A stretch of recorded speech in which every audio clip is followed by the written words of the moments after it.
तो परमेश्वर ने क्या कुछ संदेशा भिजवाया है, इसीलिए पहले दास आपको सुनाता है। दास डायरेक्ट कोई आदेश आप लोगों के ऊपर नहीं थोपता है, ना मैं कोई आदेश देने का अधिकारी हूं। जो संदेशे आते हैं मैं तो आप सभी भाई बहनों के सामने रख देता हूं। आपको लगे कि ये बातें अपनाने से भक्ति में हमें कुछ फायदा ही है, नुकसान नहीं है, तो आप उनको अपना सकते हैं। आपको लगता है कि ये जो बातें बताई जा रही हैं ये गुरुदेव के ज्ञान के विरुद्ध हैं, तो आप ये बाध्य नहीं है, आप उन बातों को ना मानिएगा। बंदी छोड़ सतगुरु रामपाल जी भगवान जी की जय हो बंदी छोड़ की लौट पानी और की। सत्ताई भाई जी, दास जी परमात्मा जी की अभी चरण सेवा कर रही थी, तो मालिक जी ने दिखाया जैसे कि 1998 99 के सत्संग है ना परमात्मा के, जो परमात्मा जा रहे थे की नाम अगर बिहाना सतगुरु वो शब्द गाते हैं, उसमें सभी सभी भाई बहन परमात्मा के पीछे पीछे चलते हैं, परमात्मा जी आगे आगे चलते हैं। वही स्वरूप है मालिक का, उसी तरह से जा रहे। पर जहाँ परमात्मा जा रहा है उसके पीछे परमात्मा जी के पीछे जो भगत भाई हैं, वो पहले वाले नहीं, वो सभी सत्ययुग भाई बहन हैं। परमात्मा जी के साथ जा रहे तो परमात्मा जी गए वहाँ पे एक स्टेज बना बहुत बड़ा, बहुत बड़े बड़े साउंड लगे हुए हैं, और परमात्मा जी स्टेज पे खड़े हो गए और सबकी जनता नीचे है। तो परमात्मा जी कह रहे हैं आप लोगों को पता बच्चों, पुण्यात्माओं, परमात्मा को दंडवत प्रणाम कैसे करते हैं। तो सही भाई बहन तो बोल दिए हाँ पता है। तो बताओ, क्योंकि पहले मंत्र करते हैं फिर परमात्मा दंडवत प्रणाम करते हैं। तो परमात्मा जी कह रहे हैं पहले परमात्मा को बैठ के परमात्मा को दंडवत प्रणाम किया जाता है, फिर जिसके पास प्रथम नाम सत्यनाम है उसका जाप करो, और जो भगत आत्माएं संकल्प इच्छा से जुड़ी हैं वो परमात्मा जी का समर्थ साहेब रत्न उजागर की वाणी बोल कर वो परमात्मा जी को दंडवत प्रणाम करेंगे। क्योंकि जैसे जैसे भक्ति मार्ग में आगे बढ़ते जाओगे वैसे वैसे कोर्स चेंज विषय चेंज होते जाएंगे। तो अब तुम पीएचडी के बच्चे हो चुके हो, तो अब तुम एक क्लास की थोड़ी पढ़ाई करोगे कि आज से आना और आज से हम, अभी तुम्हें शोभा नहीं देता है। तो दासी ने कहा कि परमात्मा जी गुरु जी, दासी तो ऐसे करती है, पवन भैया ने बताया है कि मैं बैठ के परमात्मा को देखना चाहिए, उनके स्वरूप को, फिर हमें चिंतन मनन करके और फिर दंडवत प्रणाम करना चाहिए। तो दासी ऐसे करती है गुरु को कीजिए दंडवत कोटि कोटि सॉरी भगवान जी, कर जोर विनती करूं धरूं चरण पसी सतगुरु रामपाल जी भगवान जिन दियो नाम बख्शिश। ऐसे करके ऐसे एक एक शब्द बोल के मालिक फिर आपको दंडवत प्रणाम दासी करती है। तो परमात्मा जी कह रहे थे ये शब्द को भी बोलना है और समय साहिब रत्न जागर की वाणी को भी बोलना है। और पवन भैया जी आप जी भी स्टेज पे हो परमात्मा के साथ, परमात्मा कह रहे अब तुमने जैसे जैसे मैंने तुझे बताया था तुमने इनको समझा दिया ना। तो परमात्मा गुरु जी से भैया जी आप जी कह रहे हो हाँ मालिक आप जैसे बताया था सभी भाई बहन वैसे दंडवत प्रणाम करते हैं, अच्छा बहुत ठीक है। और फिर परमात्मा कह रहे जैसे कि सर पढ़ाते हैं ना स्कूल में तो सब एक साथ एक सुर में बोलते हैं सब बच्चे, इसी तरह परमात्मा बोल रहे हैं। तो आज से बच्चों को कैसे दंडवत प्रणाम करोगे। सभी भाई बहन कह रहे जी मालिक जैसे आप बताओगे। हाँ तो हमने कैसे बताया आपके गुरु जी ने। तो सब भाई बहन कह रहे मालिक जी आपने बताया कि समृत साहिब रतन उजागर की वाणी साथ में दंडवत प्रणाम करना है, जो भाई बहन जुड़े हुए हैं वो, और बाकी का पवन बेटा तुम्हें समझा देगा, पवन बेटन को समझा देगा ना। तो पवन भैया आप जी ने कहा जी मालिक, और सभी भाई बहन कह रहे जी मालिक। तो पवन भैया ने आपको कैसे बताया था दंडवत प्रणाम करने के लिए। तो सभी भाई बहन बता रहे परमात्मा पवन भैया ने बोला था कि हमें ऐसे बैठ के परमात्मा को स्वरूप देख करके मंत्र का जाप करके फिर दंडवत प्रणाम करना। हाँ बेटा ऐसे करना, पर आप भक्ति मार्ग में और चेंजिंग होंगी, और एक गधे घोड़े की तरह थोड़ी दंडवत प्रणाम करना आए और लौट कर नहीं, अब ये नहीं चलेगा। तुम्हारा गुरु तुम्हारे हृदय में विराजमान है, और गुरु जी हर गतिविधि पर नजर रखता है। और अगर तुम फॉर्मोलिटी करोगे भक्ति मार्ग में तो परमात्मा भी फॉर्मोलिटी करेगा, फॉर्मोलिटी करेगा। इसलिए तुम्हें और जो है ना जो सुमरन करना है, एकाचित्र होकर सुमरन करना है, एक जगह बैठ के सुमरन करना, ना कि चलते फिरते खाते पीते नहीं। अब बेटा ये नहीं चलेगा, अब तुम पीएचडी के बच्चे हो चुके हो, तो सब लोग कह रहे जी मालिक जी, ऐसे करके एक सुर में सभी लोग बोल रहे। परमात्मा कह रहा हाँ, अब तुम्हें कुछ याद आया? तो सब लोग कह रहे जी परमात्मा जी हाँ, आगे चल के और पवन बेटा तुम्हें और अच्छे से समझा देगा ना बेटा? तो पवन भैया जी आप जी कह रहे जी मालिक। इसी तरह से परमात्मा समझा रहे हैं कि हमें जब सुमरन करना है तो एकांत जगह पे बैठ के परमात्मा के चिंतन में ध्यान लगाना, ना कि घर के कामों में भी ये करना वो करना नहीं। अगर तुम ऐसा करोगे तो वो बंदी छोड़ है, तुम उसके साथ चालाकी करोगे तो बंदी छोड़ भी तुम्हें चालाकी करेगा, छोड़ेगा नहीं। और अब बेटा तुम लास्ट की 2 सीढ़ी तुम्हारी रह गई है सतलोक चढ़ने के लिए, और बाकी की सीढ़ी तुम चढ़ चुके। अगर तुम ये 2 सीढ़ी छोड़ दोगे ना चढ़ने के लिए, तो आप यहाँ से गिरोगे। आपको पता है, आपका सर में लगेगी, हाथ पैर टूटेंगे, पता नहीं ढूंढते ढूंढते कहाँ गिरोगे जाके, फिर पता नहीं कितने दिन में तुम उठ पाओगे। तो इससे अच्छा है कि सही सलामत ऊपर की लास्ट जो 2 सीढ़ी रहेगी इन्हें भी चढ़ जाना है। चढ़ना है कि नहीं? सही भाई बहन कह रहे जी मालिक। इसी तरह से परमात्मा जी कह रहे हैं, हमने जैसे जैसे पवन बेटा को बताया था भक्ति मार्ग में, उसी तरह से पवन बेटा ने तुम सबको बताया ना। तो सभी भाई बहन कह रहे जी मालिक हाँ, आप तुम बहुत होशियार होते जा रहे हो, और फॉर्मेलिटी बिल्कुल भी नहीं चलेगी भक्ति मार्ग में। अब सब नियम कायदे जैसे जैसे भगत आगे बढ़ेंगे उनके चेंज होते जाएंगे। तो पवन भैया आप जैसे परमात्मा कह रहे हैं बेटा इनको अच्छे से और समझा देना। आपके जो भाई बहन है ना बहुत भोले हैं, कुछ तो समझ जाएंगे, वो कुछ नहीं समझ पाएंगे। आपको पता है ना आपका गुरु जी क्या है?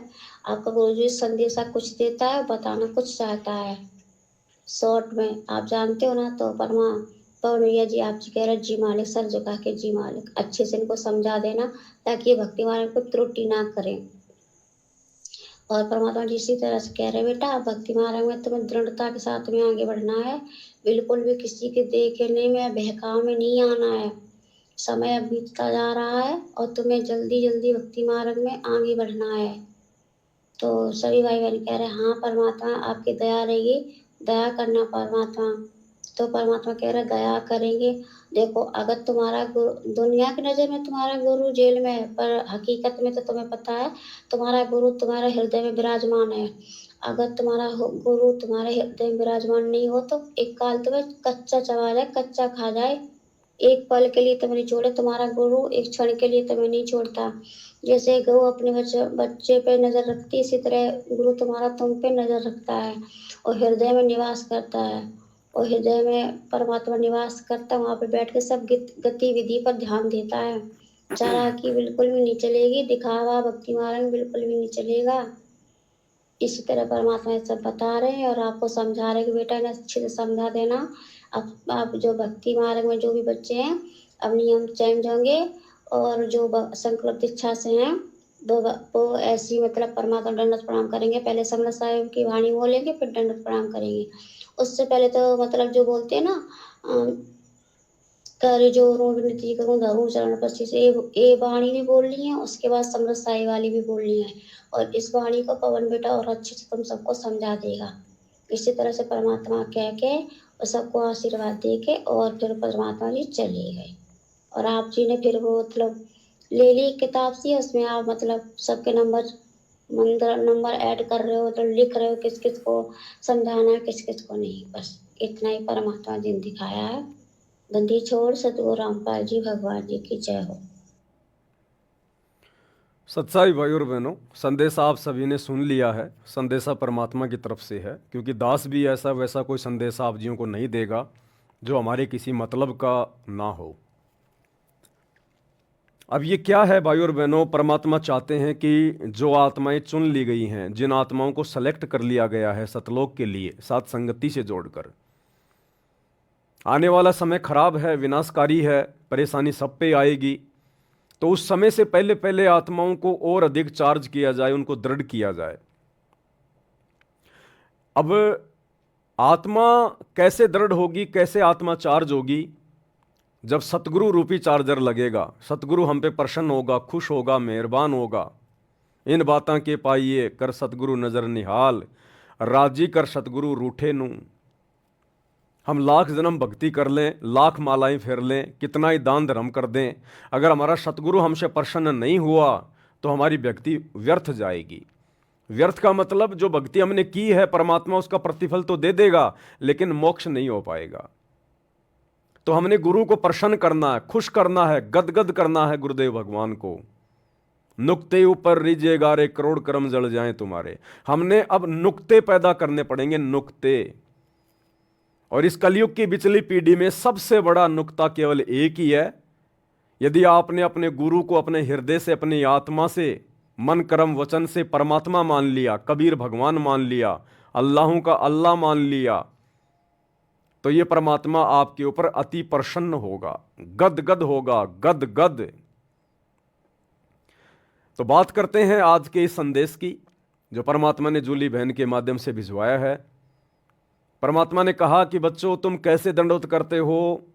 तो सभी भाई बहनों ने बताया कि परमात्मा जैसा आपने पवन भगत जी को निमित्त बनाया और हमारे तक जो संदेशा आया उस हिसाब से परमेश्वर हमने आपके सत्संगों में देखा, आपकी पुस्तकों में देखा। जब नित्य नियम के ऊपर वीडियो बने तो हमारे गुरु भाई पवन ने दिखाया कि किस प्रकार से अष्ट अंग से दंडवत प्रणामा संध्या प्रात करे निष्कामा, दंडवत प्रणाम कैसे किया जाता है, कैसे और कौन कौन से मंत्रों का जाप किया जाता है, किस विधि से किया जाता है। तो गुरुदेव बड़े प्रसन्न हुए और गुरुदेव ने कहा कि अब और थोड़ा आगे बढ़ना है। संकल्प वालों के लिए परमात्मा ने बताया कि संकल्प वाले जब भी अपने गुरुदेव को दंडवत प्रणाम करें तो संकल्प वालों को नाम दीक्षा तो है नहीं, तो मंत्र तो उनके पास कोई है नहीं। तो गुरुदेव ने आदेश दिया है कि संकल्प वाले समर्थ साहेब रत्न उजागर सत्य पुरुष मेरे सुख के सागर, ये जो वाणी है परमात्मा की, ये जो 8 वाणियाँ हैं, ये गुरुदेव की विशेष महिमात्मक वाणियाँ हैं। जब हमने कबीर सागर के सरलार्थ के ऊपर वीडियो बनवाए, जब दास ने वीडियो बनाए तो उस समय भाई और बहनों पेज नंबर 480 या 82, दास को एग्जैक्ट ध्यान नहीं है, तो उसमें जिक्र आया था कि ये जो वाणियाँ हैं समर्थ साहिब रत्न उजागर, ये जो 8 वाणियाँ हैं जो संध्या आरती में भी आती हैं, ये भगवान की महिमा की विशेष वाणियाँ हैं। इन वाणियों को गाने से, श्रद्धा के साथ में गाने से, इनका भी एक फॉर्मूला है। वैसे आप हर किसी के सामने गाओगे ये वाणियाँ काम नहीं करेंगी। जो इन वाणियों के लिए अधिकारी है उसके सामने यदि आप उसको टारगेट करके इन वाणियों को गाओगे तो ये वाणियाँ अपना काम करेंगी, वैसे काम नहीं करेंगी ये वाणियाँ। अब आप डीजल की गाड़ी में पेट्रोल डालोगे, भले पेट्रोल डीजल से महंगा है लेकिन वो गाड़ी नहीं चलेगी, वो गाड़ी उल्टा खराब हो जाएगी। गाड़ी भी पेट्रोल की होनी चाहिए और फिर उसमें पेट्रोल ही डलना चाहिए। तो हम जिसके लिए ये महिमातक वाणियां गा रहे हैं वो भगवान कौन है, वो अल्लाह कौन है, वो परमात्मा कौन है, हमारा टारगेट ये होना चाहिए। अब आप जी दंडवत प्रणाम तो कर रहे हो अपने गुरु जी को, सतगुरु रामपाल जी को, और सामने दरबार में फोटो लगी है दाढ़ी मूछ वाले नकली कबीर की, फर्जी कबीर की, मुर्दा कबीर की, तो वो आपका दंडवत प्रणाम आपके गुरुजी को स्वीकार्य नहीं होगा। क्यों? भले सामने आपके गुरुजी की फोटो भी है लेकिन आपका टारगेट परमात्मा को लेकर कौन है? वो दाढ़ी मूछ वाली कबीर वाली फोटो। तो वो दंडवत प्रणाम आपके गुरुजी को स्वीकार्य नहीं होगा, बिल्कुल भी नहीं होगा। भाई और बहनों, ये छोटी मोटी बातें नहीं है, दास कोई अपनी तरफ से बनावटी नहीं कह रहा ये, और ना मुझे कोई शौक है, ना मुझे कोई शौक है आप भाई बहनों को बनावटी बातें कोई सुनाने का। सारी बातें गुरुदेव ने अपने सत्संगों में कह रखी हैं। 2014 बरवाला कांड से पहले परमात्मा ने हर प्रकार से हमारी शंकाओं का समाधान किया हुआ है, लेकिन उस समय हमारी बुद्धि ऑफ थी, हम गुरुजी को परमात्मा वाली दृष्टि से नहीं देख रहे थे, इसलिए हम उन वाणियों को समझ नहीं रहे थे, उन सत्संगों को हम समझ नहीं पाए। आज जब हमने गुरु को परमात्मा मान लिया और जिन जिन आत्माओं के सिर पे गुरुजी ने आशीर्वाद भरा हाथ रख दिया, आज उन आत्माओं को तमाम वाणियां बिल्कुल बखूबी समझ में आ रही हैं। तो जिसको दंडवत प्रणाम किया जाए हमने उसको परमात्मा मानना पड़ेगा। हम दंडवत प्रणाम कर रहे हैं अपने गुरुजी को और परमात्मा मान रहे हैं दाढ़ी मूंछ वाले मुर्दा कबीर को, तो वो दंडवत प्रणाम हमारे गुरुजी को स्वीकार नहीं होगा, चाहे कितने दंडवत प्रणाम कर लो। एक छोटा सा सत्संग गुरुदेव भगवान के मुख कमल से बिल्कुल क्लियर हो जाएगा, बिल्कुल क्लियर। ध्यान से सुन लीजिएगा आप एक बार। साहब कहते हैं राम वियोगी ना जीवे और जीवत बौड़ा हो। राम से बिछड़ भगवान के सुख न देखने के बाद आदमी या तो जीवे नहीं, जीवेगा तो पागल हो जाएगा। तो वो दशा उस महापुरुष की हुई। तो दादू साहब जी बड़े होते गए, जो जो तब उन्होंने उस अमृतवाणी बोली, वह उनके चेलों ने लिखी गरीब दादू साहब जी के ने, और दादू जी के ग्रंथ में ये विद्यमान है वाणी। अब दादू जी क्या बताते हैं, थोड़ी सी महिमा परमात्मा की दादू जी के शब्दों से सुनाते हैं। ध्यान से। परमात्मा की, परमात्मा शब्द कहने से पाप कटने लग जाते हैं जीव के, लेकिन जो परमात्मा है उसको उद्देश्य बनाकर उसको परमात्मा कहा जाए, लेकिन जो परमात्मा है उसको उद्देश्य बनाकर उसको परमात्मा कहा जाए, लेकिन जो परमात्मा है उसको उद्देश्य बनाकर उसको परमात्मा कहा जाए। अब जैसे हम क्या कह रहे हैं गुरुजी? गुरुदेव भगवान कह रहे हैं कि परमात्मा शब्द कहने मात्र से जीव के पाप कटने शुरू हो जाते हैं, परमात्मा कहने मात्र से। लेकिन वो पाप कटेंगे किसको? वो पाप कटेंगे कैसे? कटेंगे वो किसके पाप है? आप सामने कोई पत्थर की मूर्ति रख के परमात्मा परमात्मा करोगे, मुंह से बोलोगे, पाप नहीं कटेंगे। आप जो अपने मुख से परमात्मा शब्द कह रहे हो, भगवान शब्द कह रहे हो, ये कबीर शब्द कह रहे हो, तो सामने वो कबीर होना चाहिए। आप प्रार्थना कर रहे हो अपने गुरुजी से, सतगुरु रामपाल जी से, हे गुरुजी मेरे ऊपर दुख आ गया, हे गुरुजी मेरी दया करो, हे परमात्मा दया करो। आप प्रार्थना कर रहे हो गुरुजी से, लेकिन आपके दिलो दिमाग में परमात्मा की छवि है, वो दाढ़ी मूंछ वाले कबीर की नकली फोटो, दाढ़ी मूंछ वाला नकली कबीर। तो असल में आपके पाप कर्म नहीं कटेंगे। थोड़ी बहुत को राहत मिल जाएगी आपके पिछले संस्कार की, वो अलग बात है, लेकिन मोक्ष के लिए आपके पाप कर्म नहीं कटेंगे। तो गुरुदेव कह रहे हैं कि परमात्मा शब्द कहने मात्र से आपके पाप कर्म जो है वो कटने शुरू हो जाएंगे, लेकिन सामने उसको टारगेट करके परमात्मा कहा जाए जिसको आप जी समझ रहे हैं। आप जो परमात्मा शब्द जिसके लिए प्रयोग जो कर रहे हैं ना, वो वास्तव में परमात्मा होना चाहिए। वैसे परमात्मा कहने से बात नहीं बनेगी। गुरुजी से कितनी प्रार्थना कर लो, कितनी मिन्नतें कर लो, बंदी छोड़, हे बंदी छोड़ गुरुजी, मेरे गुरुजी बंदी छोड़, मेरे गुरुजी कबीर भगवान। और यदि आपने अपने गुरु के अलावा किसी और को कबीर भगवान मान रखा है, तो भले आप अपने गुरुजी को कितना ही बंदी छोड़ कह लो, कितना ही कबीर जी कह लो, कितनी महिमा कर लो, आपका वो टारगेट पूरा नहीं होगा, आपके पाप कर्म नहीं कटेंगे, मोक्ष वाली बात नहीं बनेगी। क्या करें गुरुदेव, एक बार फिर से थोड़ा ध्यान से सुन लीजिएगा। तो साहब जी के ने और दादू जी के ग्रंथ में ये विद्यमान है वाणी। अब दादू जी क्या बताते हैं, थोड़ी सी महिमा परमात्मा की दादू जी के शब्दों से सुनाते हैं। परमात्मा की, परमात्मा शब्द कहने से पाप कटने लग जाते हैं जीव के, लेकिन जो परमात्मा है उसको उद्देश्य बनाकर उसको परमात्मा कहा जाए, लेकिन जो परमात्मा है उसको उद्देश्य बनाकर उसको परमात्मा कहा जाए, लेकिन जो परमात्मा है उसको उद्देश्य बनाकर उसको परमात्मा कहा, लेकिन जो परमात्मा है उसको उद्देश्य बनाकर, टारगेट बनाकर उसको परमात्मा कहा जाए, तब हमारे पाप कर्म कटेंगे। तो हम तो 90% भाई बहन जो सतलोक आश्रमों से जुड़े हैं, हमारा जो टारगेट है, हमारा जो उद्देश्य है परमात्मा वाला, वो तो दाढ़ी मूंछ वाले नकली कबीर का है। हम तो उस दाढ़ी मूंछ वाले नकली कबीर को कबीर भगवान समझ रहे हैं, कबीर परमात्मा समझ रहे हैं, तो हमारे पाप कर्म नहीं कटेंगे। तो ये दया भी साथ संगति से जुड़े हुए सत्सेवक भाई बहनों के ऊपर हुई है कि हमने अपने गुरुजी को ही कबीर भगवान मान लिया, कबीर परमात्मा मान लिया, तब जाकर हमारे पाप कर्म कटे हैं। अरे हमारे पाप कर्म कटे हैं तभी तो हमें गुरु में परमात्मा दिखाई दिया। हमारे पाप कर्म कटे हैं तभी तो आज हम निसंशय होके, दोष रहित होके और गुरु को परमात्मा मान के भक्ति कर रहे हैं। हमारे पाप कर्म कटे हैं तभी तो हमारे को ये दिव्य दृष्टि प्राप्त हुई है, हमारा ज्ञान योग खुला है कि आज हम नीर और खीर का निवेरा कर पा रहे हैं। हम देखा देखी में, भेड़ चाल में नहीं चल रहे, राजनेताओं की रैलियों में धक्के नहीं खा रहे, अपने दान धर्म का दुरुपयोग कुपात्रों को देके नहीं कर रहे इन आश्रमों में गुरु की गैर हाजिरी में, क्योंकि हमने अपने गुरु को परमात्मा मान के उनके साथ परमात्मा जैसा व्यवहार किया है, भक्ति कर रहे हैं।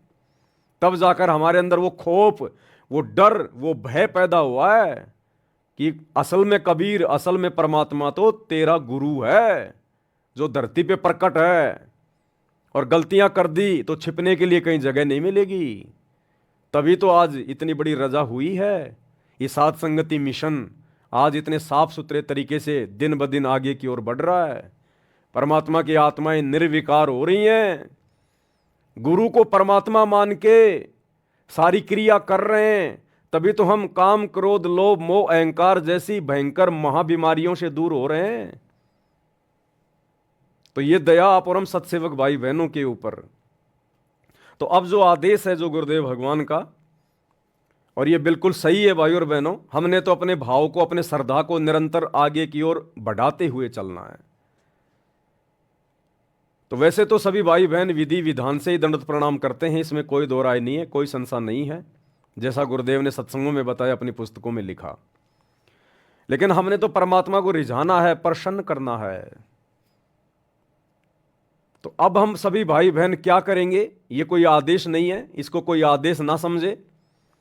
बोलने को कोई कुछ भी बोल सकता है, मैं भी बोल ही रहा हूं, आपके ऊपर थोप नहीं रहा हूं। ये मार्ग जबरदस्ती थोपने का नहीं है। आपको अच्छा लगे तो कीजिए, ना लगे तो ठंडे बस्ते में डाल दीजिएगा।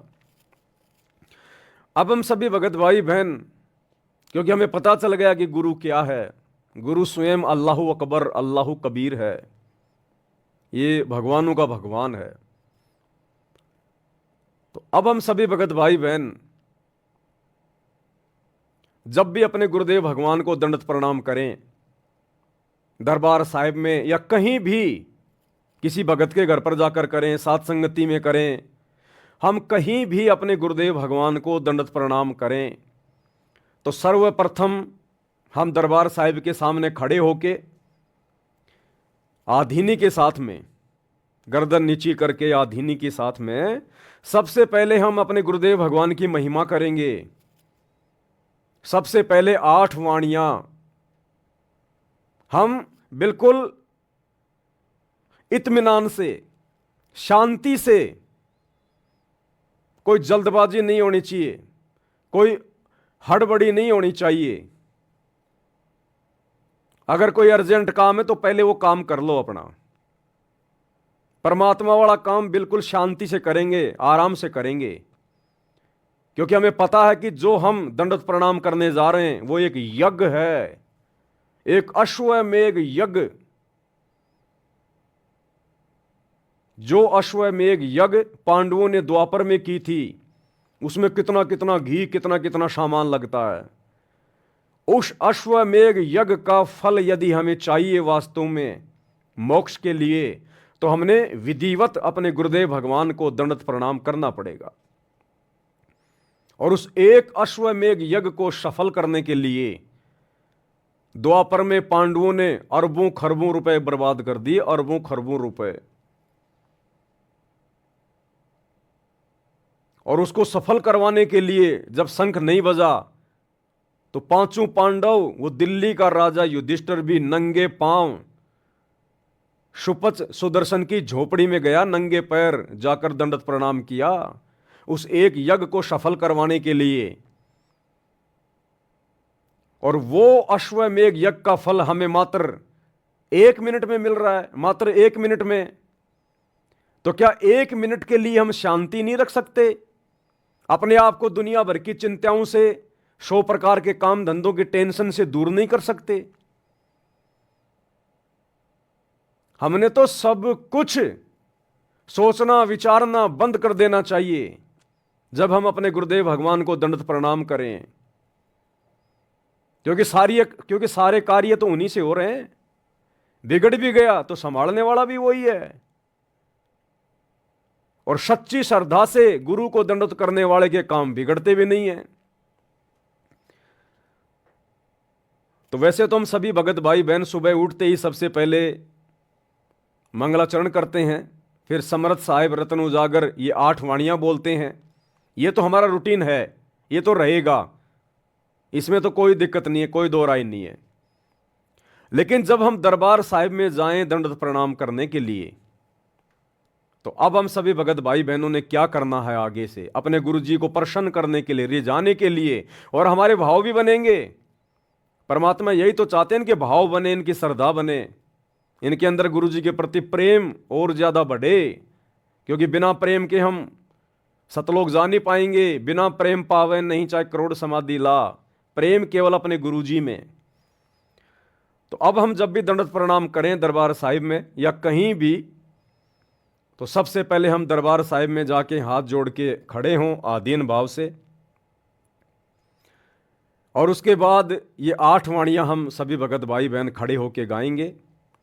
समर्थ साहिब रतन उजागर, सत्य पुरुष मेरे सुख के सागर, जूनी संकट मेटो गुसाई, चरण कमल की मैं बलि जाही, भाव भगति दी जो परवाना, साधु संगति पूर्ण पद ज्ञाना, जन्म कर्म मेटो दुख धुंधा, सुख सागर में आनंद कंदा, निर्मल नूर जहूर जुहारम, चंद्र गता देखो दीदारम, तुम हो बंकापुर के वासी, सतगुरु काटो यम की फांसी, मेहरबान हो साहिब मेरा, गगन मंडल में दीजो डेरा, चक्वे चिदानंद अविनाशी, रिधि सिद्धि दाता सब गुण राशि, पिंड पराण जिन दीन दाना, गरीब दास जाकू कुर्बाना, पिंड पराण जिन दीन दाना, गरीब दास जाकू कुर्बाना। तो ये परमात्मा की विशेष महिमात्मक वाणियां हैं। इनमें हमने सब कुछ मांग लिया, हमने और कुछ भी मांगने की जरूरत नहीं है, हमने सब कुछ मांग लिया परमात्मा से। और बार बार जब हम इस प्रकार से गुरुदेव की महिमा करेंगे निष्काम भाव से, हमारे अंदर कोई इच्छा नहीं होनी चाहिए कि इन वाणियों के माध्यम से मैं गुरु जी से कुछ मांगूं, कुछ मांग रहा हूं। नहीं, हमने तो केवल उनकी महिमा में वाणियां उनको समर्पित करनी है। लेना देना वो परमात्मा पे छोड़ दो। जब लग भक्ति सहकामना, तब लग निष्फल सेव, कहे कबीर वे क्यों मिले निष्कामी निज देव। तो इन वाणियों में सब कुछ आ गया। हमने इन वाणियों में संसार का धन भी मांग लिया जितना हमें आवश्यक है। हमने अपने स्वस्थ शरीर के लिए भी हमने परमात्मा से कामना कर ली, हमने प्रार्थना कर ली। जन्म मरण का रोग समाप्त करवाने के लिए भी हमने परमात्मा से जो है प्रार्थना कर ली। हमने सब कुछ मांग लिया, हमने इन वाणियों में सब कुछ मांग लिया। लेकिन परमात्मा इन वाणियों को उस समय स्वीकार करेगा जब आप सच्चे भाव से, सच्चे हृदय से और एकमात्र अपने गुरु को ही अपना परमात्मा मान के उनके सामने वाणियां बोलोगे। अगर आपके दरबार साहिब में गुरु जी के अलावा दादा गुरु जी की फोटो रखी है, पंडित चिदानंद जी की फोटो रखी है, गरीबदास जी की फोटो रखी है, स्वामी रामदेवानंद जी की फोटो रखी है, तो ये वाणियां परमात्मा स्वीकार नहीं करेगा। क्योंकि आपके दरबार में तो 5-5 पति बैठे हैं, 5-5 पति, और 5-5 पतियों वाली औरत कभी भी सुखी जीवन नहीं जी सकती। महाभारत की द्रौपदी का उदाहरण है। हमने पतिव्रता पद पे आकर ये वाणियां अपने गुरुदेव को समर्पित करनी पड़ेंगी सच्चे हृदय से। हमारे शौपन में भी गुरुदेव के अलावा दूसरा कोई कबीर भगवान नहीं होना चाहिए। शौपन में भी तब ये वाणियां गुरुदेव को स्वीकार होंगी। और कहते हैं राम नाम रटते रहो जब तक घट में प्राण, और कबू तो दीनदयाल के भिनक पड़ेगी कान। कभी न कभी तो गुरुदेव हमारे इन शब्दों को लेंगे, कभी न कभी तो गुरुदेव हमारे इन शब्दों को सुनेंगे। सुनने को तो गुरुदेव हमेशा ही सुनते हैं, लेकिन जिस दिन हम सच्चे भाव से सुनाएंगे उस दिन गुरुदेव इनको सुनेंगे। जाकी रही भावना जैसी, प्रभु मूरत उन देखी वैसी। तो जिस सच्चे भाव से, सच्ची श्रद्धा से हम अपने गुरुदेव के सामने उनकी महिमा करेंगे, ये वाणियां बोलेंगे, उसी श्रद्धा से परमात्मा उसी हिसाब से उन वाणियों को स्वीकार करेगा और अपना आशीर्वाद देगा। कहते हैं ना, जितना गुड़ डालोगे उतना ही मीठा होगा। मुंह से मीठा मीठा कहने से बात नहीं बनेगी। जितना मीठा डालोगे दूध में या चाय में, वो उतना ही मीठा होगा। चाय बनाते समय मीठा मीठा, चीनी चीनी, शक्कर शक्कर करोगे तो वो चाय, वो दूध मीठा नहीं होगा। तो मुंह से चाहे कितनी महिमा कर लो, कितनी वाणियां गा लो, कितना ही कुछ कर लो, जब तक अंदर से, हृदय से, आत्मा से गुरु को परमात्मा मान के हम ये वाणियां अपने गुरुदेव को समर्पित नहीं करेंगे, तब तक इन वाणियों को करने का कोई फायदा नहीं। तो सबसे पहले गुरुदेव के दरबार में खड़े होके, और वाणियां हमने जल्दबाजी में नहीं बोलनी है, हड़बड़ाहट में नहीं बोलनी है, नहीं तो फिर फॉर्मेलिटी हो जाएगी, औपचारिकता हो जाएगी। एक एक शब्द हमारे दिल की गहराइयों से बाहर आना चाहिए। हो सके तो रोना आना चाहिए, अंदर से रोना। तो ये 8 वाणियां बोल के फिर जमीन पर जैसे हम दंडवत प्रणाम करने के लिए अपने घुटने टेकते हैं, वैसे ही हमने अपने घुटने जमीन पर टेक कर हाथ जोड़ के गुरुदेव के सामने बैठ जाना है। फिर हमने परमेश्वर की एक वाणी बोलनी है, कर जोड़ूं बिनती करूं, धरूं चरण पर शीस, सतगुरु रामपाल जी भगवान ने दियो नाम बख्शीश। आगे आपकी मर्जी, आप 2 वाणियां बोलो, 3 वाणियां बोलो, 4 बोलो, वो आपकी मर्जी है।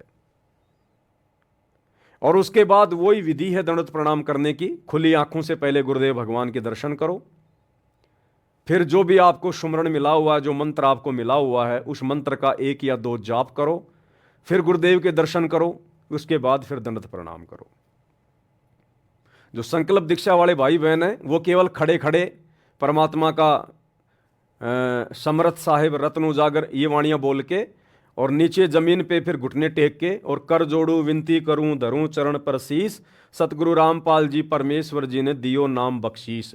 खाली इतना बोल के और फिर अपने गुरुदेव भगवान को दंडवत करें। उनको नीचे बैठ के दोबारा से समर्थ साहिब बोलने की जरूरत नहीं है, लेकिन ये बिल्कुल सच्चे हृदय से, सच्चे दिल से।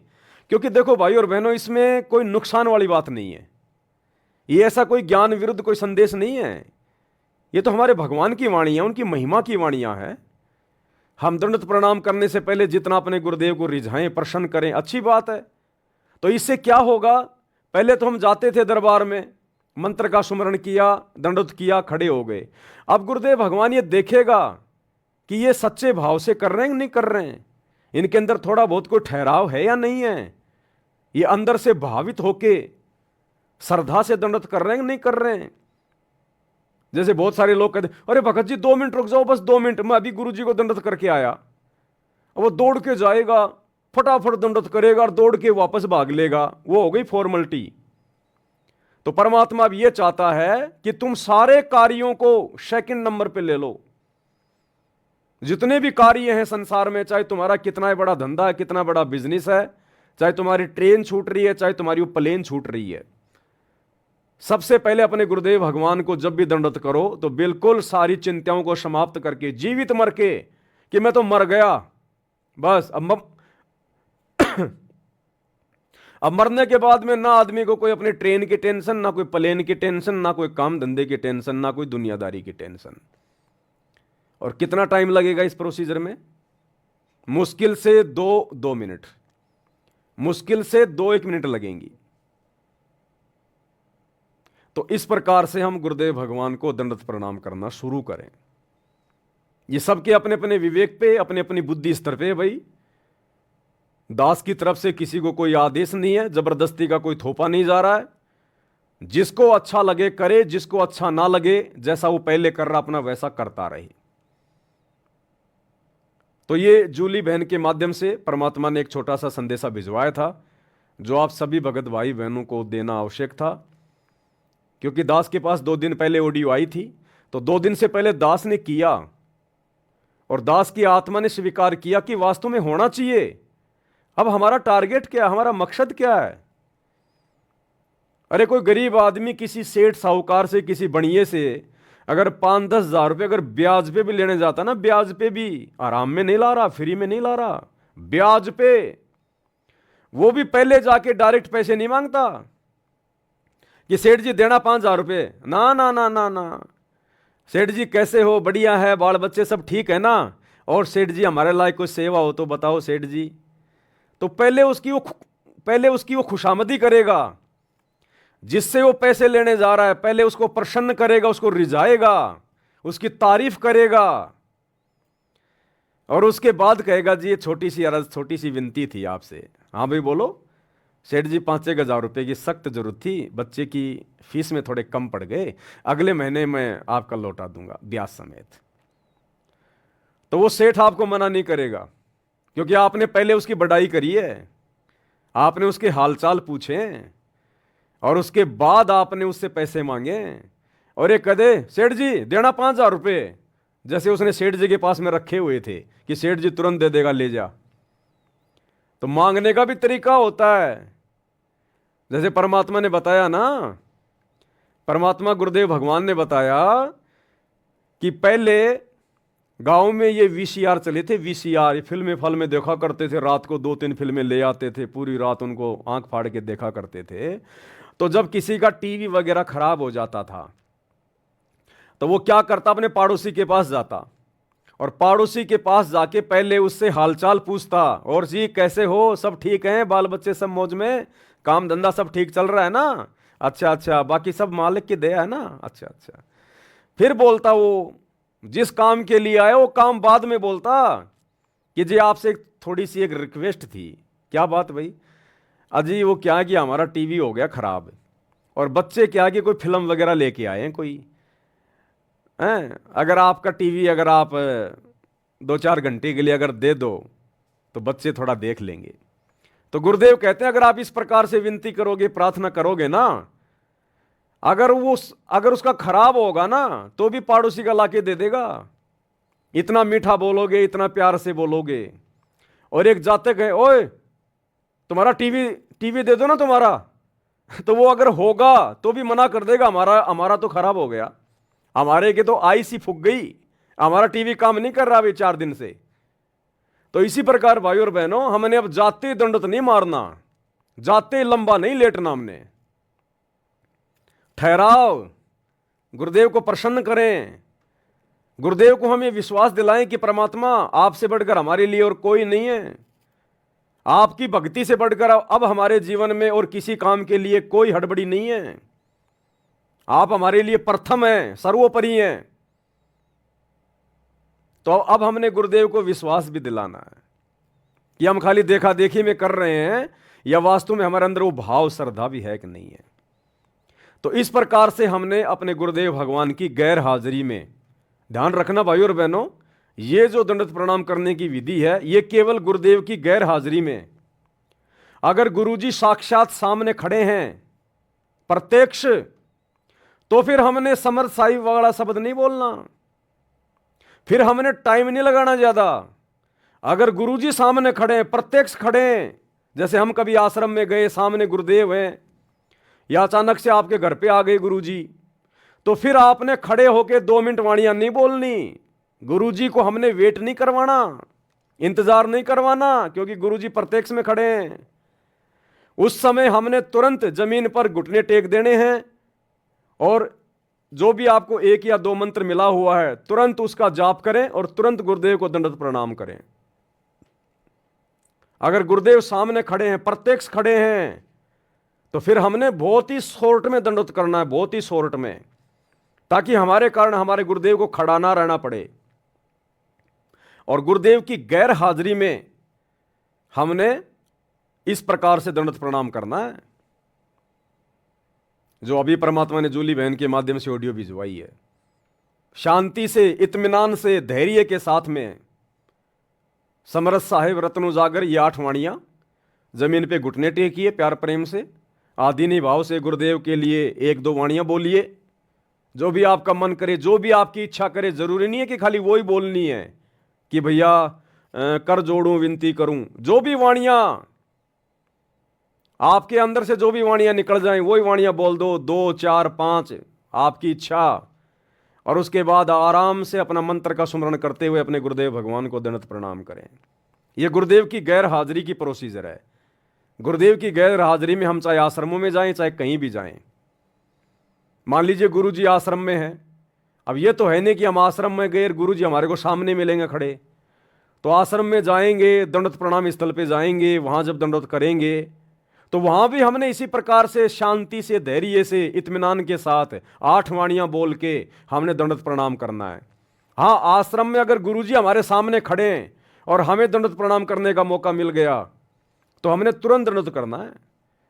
जैसे गुरुजी सामने से आ रहे हैं तो सभी भाई बहन क्या करेंगे? तुरंत दंडवत करेंगे परमात्मा को। अब तुम वाणियां खड़े खड़े बोलते रहोगे, गुरुजी आगे निकल जाएंगे। तो जब गुरुजी प्रत्यक्ष खड़े हैं तो हमने तुरंत दंडवत करना है, फटाफट अपना एक मंत्र का स्मरण करके, और तुरंत हमने आंखों से गुरुदेव के दर्शन करके तुरंत उनको दंडवत करना है। लेकिन गुरुदेव की गैर हाजिरी में अपने घर पे, आश्रम में, कहीं भी हमने बहुत ही शांति से, धैर्य से इन 8 वाणियों को पहले बोलते हुए उसके बाद मालिक को दंडवत प्रणाम करना है। ये हमने ध्यान रखना है भाई और बहनों। उसके बाद में एक ऑडियो और आई है जूली बहन की, वो भी दास आपको सुना देता है। उसमें परमात्मा ने हम सब की सतलोक में ले जाकर गुरुदेव भगवान ने हमारी परीक्षा ली। देखो भाई और बहनों, इन पुस्तकों के ऊपर जो वीडियो बन रहे हैं ना, ये जितनी भी पुस्तकें गुरुदेव ने लिखी हैं और ज्यादातर के ऊपर वीडियो बन चुके हैं। जो मुख्य मुख्य पुस्तकें हैं, तीनों समय की आरतियों का सरलार्थ, सुबह के नित्य नियम पे वीडियो बन चुके हैं, रमेणी पे वीडियो बन चुके हैं, संध्या आरती पे वीडियो बन चुके हैं, कबीर सागर का सरलार्थ इतना मोटा ग्रंथ उस पे वीडियो बन चुके हैं 60, मुक्ति बोध उस पे वीडियो बन चुके हैं 40, धरती पर अवतार, भक्ति से भगवान, जीने की राह, जब जब भूल पड़े, और भी बहुत सारी पुस्तकें जिनके ऊपर वीडियो बन चुके हैं और आगे भी वीडियो धीरे धीरे बनेंगे। तो परमात्मा हमारी रिहर्सल भी तो देखेगा कि ये खाली देख रहे हैं, फोकट में अपने मोबाइल का इंटरनेट खर्च कर रहे हैं, या इन कुछ सीख भी रहे हैं, अपने जीवन में उन बातों को लागू भी कर रहे हैं, नहीं कर रहे हैं, खाली देखा देखी में काम चल रहा है। तो परमात्मा हमारी परीक्षा भी लेता है। तो क्या परीक्षा ली परमेश्वर ने? एक छोटी सी ऑडियो जूली बहन ने भेजी है, 6 मिनट 25 सेकंड की। बंदी छोड़ सतगुरु रामपाल जी भगवान जी की जय हो बंदी छोड़ की, लौट को नहीं और की। सत्ताई भाई जी, दासी परमात्मा जी को शाम को छोटी भोग आरती के साथ में भोग लगा रही थी, तो मालिक जी ने दिखाया, परमात्मा जी ने दिखाया एक समुद्र का किनारा है कि कोई नदी का किनारा है, पता नहीं एक किसी किनारा है।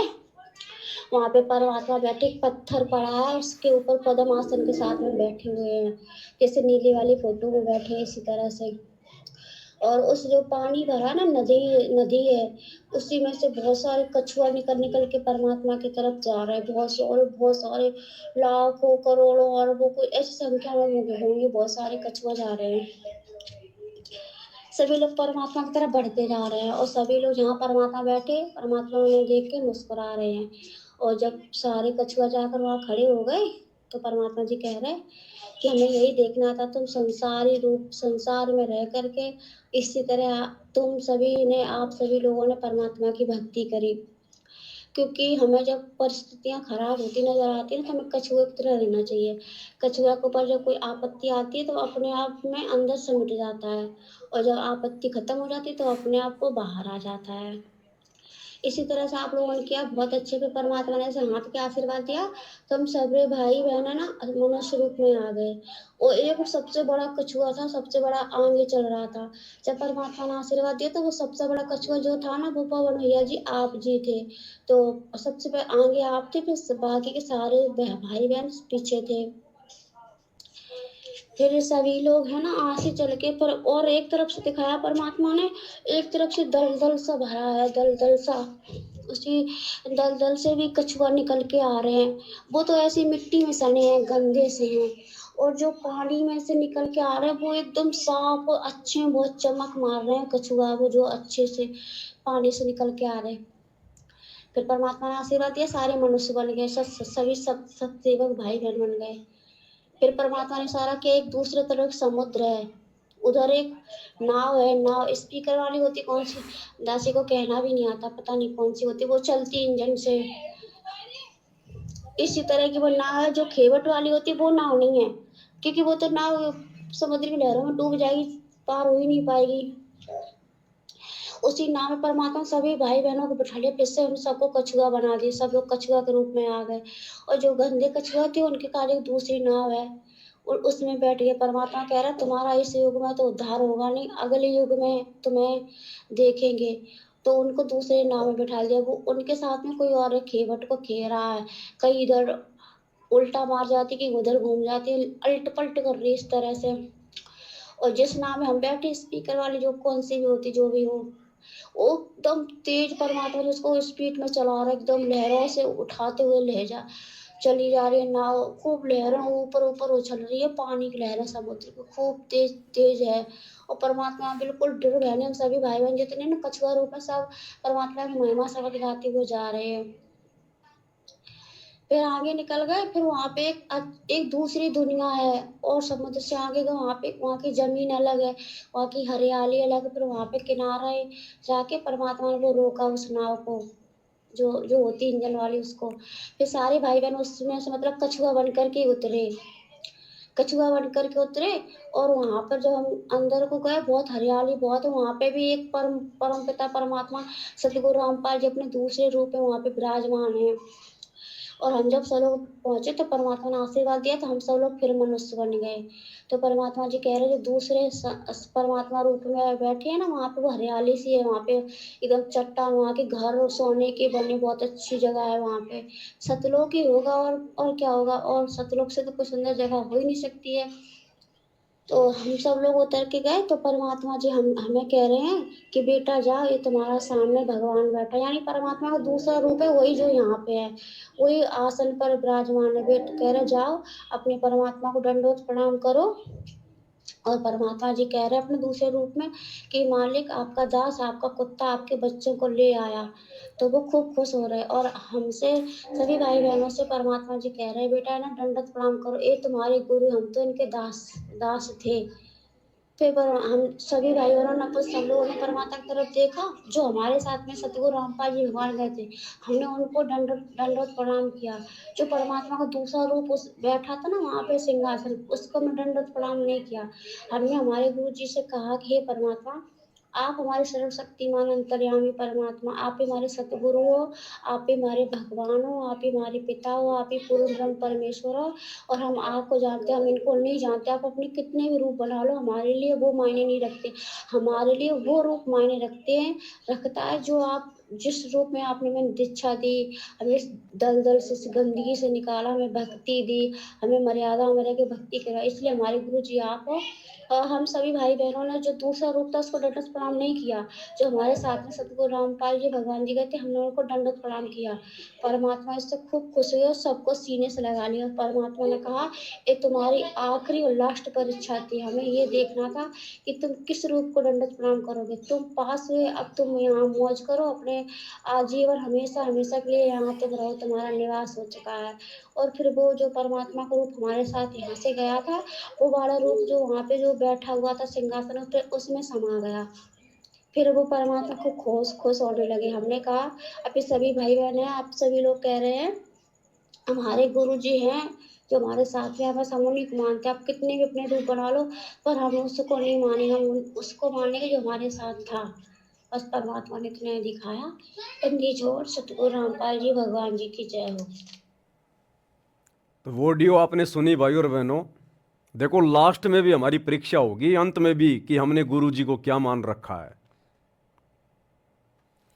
ये त्रिकुटी पे लेता है परमात्मा परीक्षा, इस प्रकार का ये सतलोक बना के पूरा सिस्टम सेट करके, क्योंकि त्रिकुटी हमारा लास्ट एंड फाइनल होता है इस काललोक से। तो वहां भी परमात्मा हमारी परीक्षा लेगा कि अभी तक इनकी आस्था गुरु में है या दाढ़ी मूछ वाले नकली कबीर भगवान में या किसी और देवी देवता में है। तो पहले तो परमात्मा ने दिखाया कि समुद्र है, समुद्र में से कछुए निकल रहे हैं। एक तरफ से जो कछुए हैं बहुत ही साफ सुथरे पानी से निकल रहे हैं, वो तो हैं सत्सेवक भाई बहन, जिनको संसार की कोई भी गंदगी नहीं लगी हुई है, निर्विकार हैं। और दूसरी तरफ जो कछुए निकल रहे हैं उसी समुद्र से, वो कीचड़ में सने हुए हैं, वो हैं सतलोक आश्रम मैनेजमेंट हरियाणा वाले, गुरुदेव के परिवार, ये कोऑर्डिनेटर, ये राजनीति के गंदे रंग में सने हुए, आरक्षणबाजी में सने हुए, दुनियादारी में फंसे हुए, इनको ना कोई ज्ञान ना कोई ध्यान, कोई लेना देना नहीं। गुरु के रहते सहते दाढ़ी मूछ वाले कबीर को भगवान मान के पूज लो, रामचंद्र जी का अयोध्या में जाके भंडारा लगवा लो, इनसे कुछ भी करवा लो, इनको कोई होशो हवास नहीं है। तो वो कछुए बिल्कुल कीचड़ में सने हुए। तो परमात्मा ने उनको रिजेक्ट कर दिया कि भैया तुम जाओ, अभी तुम्हारा नंबर नहीं है। और सत्सेवक जो साफ सुथरे होके निकले थे समुद्र से, परमात्मा ने उनको एक इंजन वाली नौका में बैठाया, बिल्कुल वाटरप्रूफ नौका, और परमेश्वर उनको लेके गए। अब सतलोक में ले जाके परमात्मा ने छोड़ दिया सभी आत्माओं को। और वहां जाकर गुरुदेव भगवान ने कहा, क्योंकि वहां एक दूसरा रूप, और दूसरा रूप भाई और बहनों हमेशा हमें वही दिखाई देगा जो नीचे से हमें लेके जाता है। ये बात ध्यान रखना, हमें वही रूप दिखाई देगा। तो वहां गुरुदेव का एक दूसरा रूप है, वहां तेजो में, क्योंकि गुरुजी यहां जब आते हैं अपने रूप को हल्का करके आते हैं, नहीं तो हमारी चरम दृष्टि उनको देख नहीं पाएगी। तो गुरुदेव ने हमें सतलोक में सिंहासन के पास ले जाकर कहा कि बच्चों, ये सामने तुम्हारे पिताजी बैठे हैं, तुम्हारे परमात्मा हैं, और मैं तो इनका नौकर था जो मैं नीचे से तुम्हें ऊपर लेकर आया हूं। ये तुम्हारे असली भगवान, तुम्हारे असली गुरुजी, आप इनको दंडवत प्रणाम करो।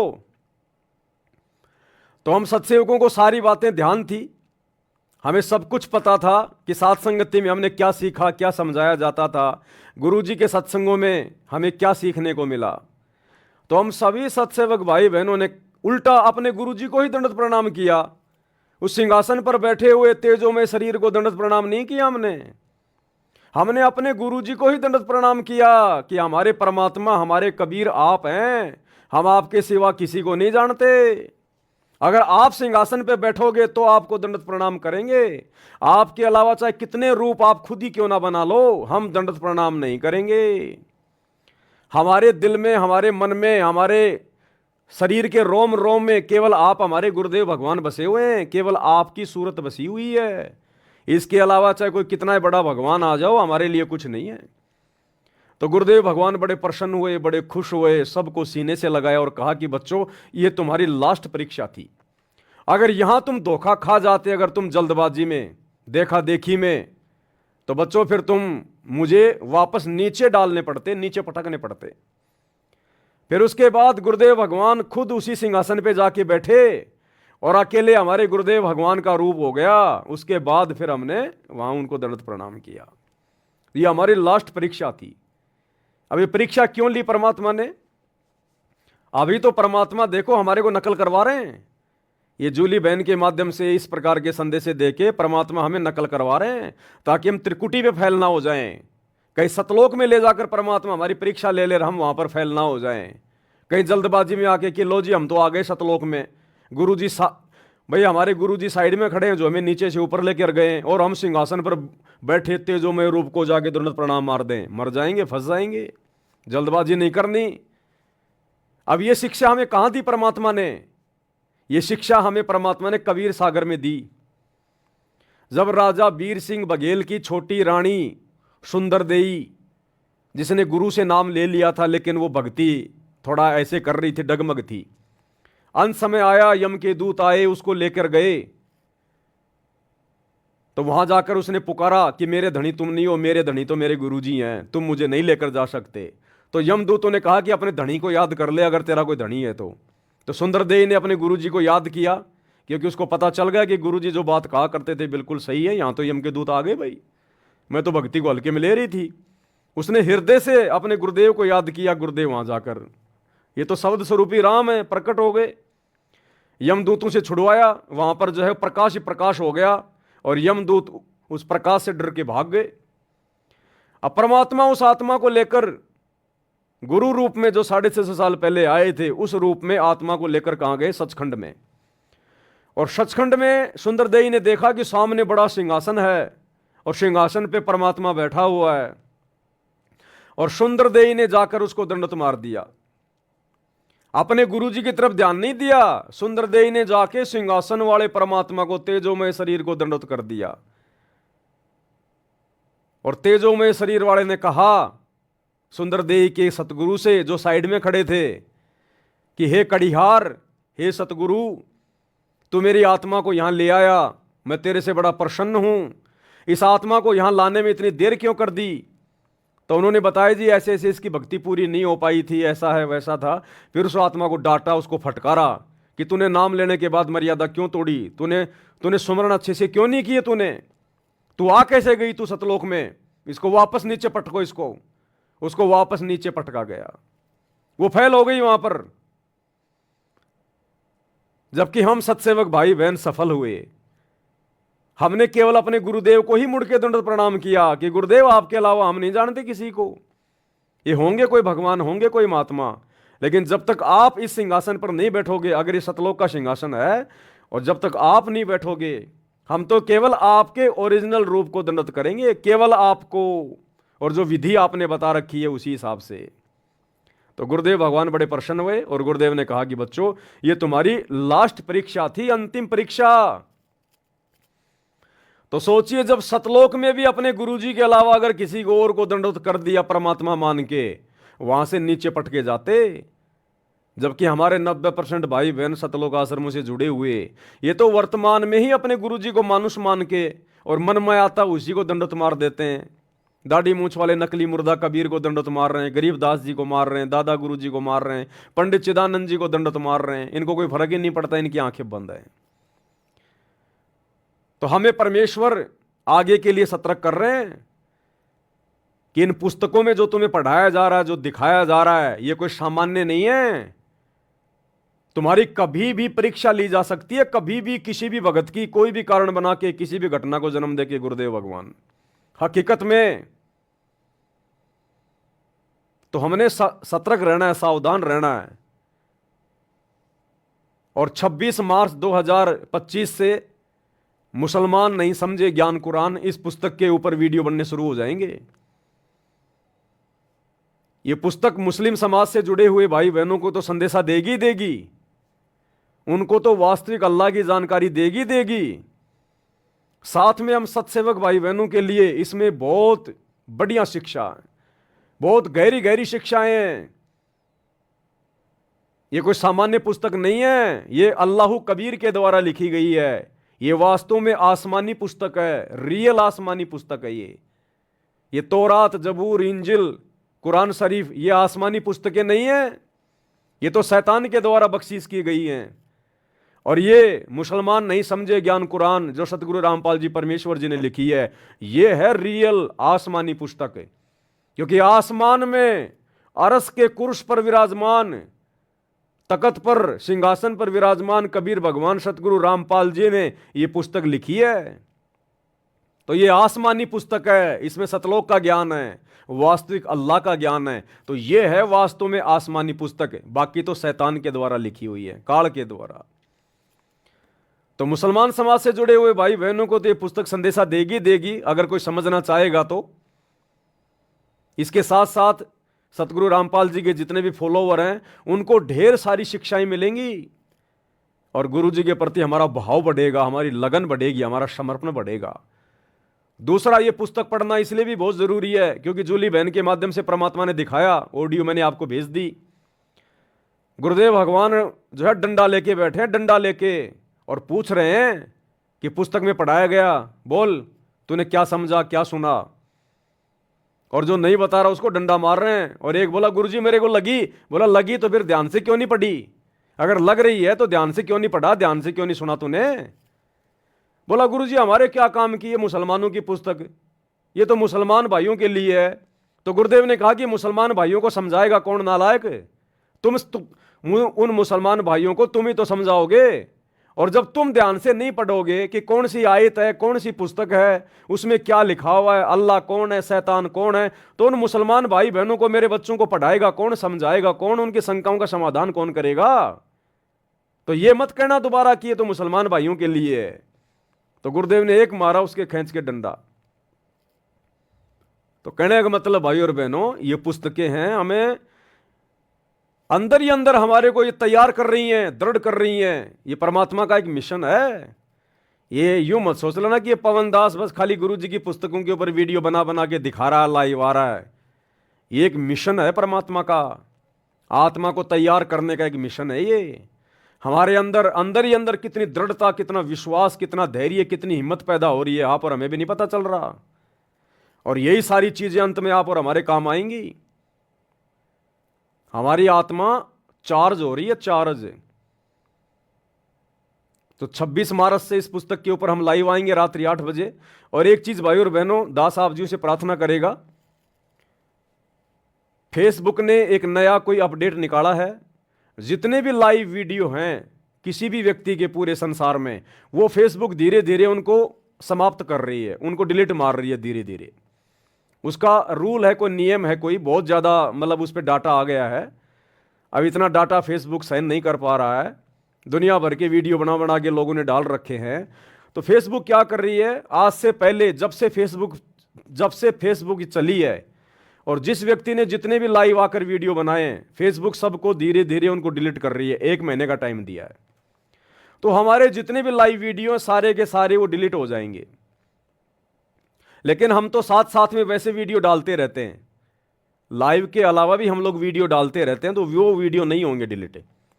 तो आप भाई बहन, जो मैं लाइव आता हूं या इन पुस्तकों के ऊपर जो लाइव वीडियो हैं जो आगे आएंगे, आ रहे हैं, आप इनको तो देखते देखते हो, बहुत अच्छी बात है। इनको तो आप ज़्यादा ज़्यादा शेयर करते करते हो। लेकिन ये अब आगे 1 महीने से ज़्यादा फेसबुक पे नहीं दिखाई देंगे आपको। जैसे अभी मैं लाइव आ रहा हूं, ये वीडियो 1 महीने के बाद में फेसबुक ऑटोमेटिक इसको डिलीट कर देगी, इसको हटा देगी। तो लाइव आने के बाद जब मैं उसका ओरिजिनल वीडियो फिर से डालता हूं, या छोटे छोटे जो शॉर्ट वीडियो हम लोग डाल रहे हैं, आप इन वीडियो को ज़्यादा से ज़्यादा शेयर किया करो, ज़्यादा से ज़्यादा। क्योंकि लाइव वीडियो तो हमारे डिलीट हो जाएंगे, तो फिर बचे कौन से वीडियो, जो वीडियो हम वैसे डालते रहते हैं। तो उन वीडियो को आप जी ज़्यादा से ज़्यादा शेयर किया करो आगे। तो ये भी थोड़ी सी एक जानकारी थी जो आप सभी भाई बहनों को देनी थी। इसके बाद में एक लास्ट ऑडियो जूली बहन की अभी आई थी मेरे पास में, क्योंकि मेरे को लाइव आना था इसलिए मैं उसको सुन नहीं पाया। तो लास्ट में एक ऑडियो जूली बहन ने भेजी है अभी शाम को, परमात्मा ने कुछ दिखाया होगा, तो इसको हम सभी भाई बहन सुन लेते हैं, क्या संदेशा दिया है परमात्मा ने। बंदी छोड़ सतगुरु रामपाल जी भगवान जी की जय हो बंदी छोड़ की लौट कौनी और की।